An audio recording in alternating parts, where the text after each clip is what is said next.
قدامكم ربع ساعة وهلم الورق، واللي هيطلع برشام أو يغش زميله هعمل له محضر فورا. اتفضلوا ابدأوا الامتحان. أفشى أفشى أفشى.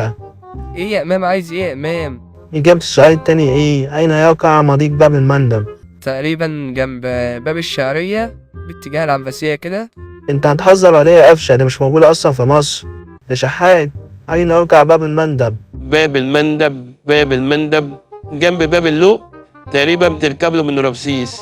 أنتوا حتى هنا في الامتحان مش عارفين تعملوا حاجة ولا حتى تجاوبوا على أسئلة. ما تقلبش دماغي بقى مايم، كفايه اللي انا فيه.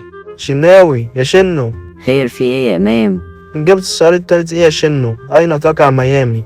ميامي، انا سمعت الاسم ده قبل كده. ميامي دي جنب جليم ولا جنب المنظرة باين؟ دي مش في مصر يا شنو.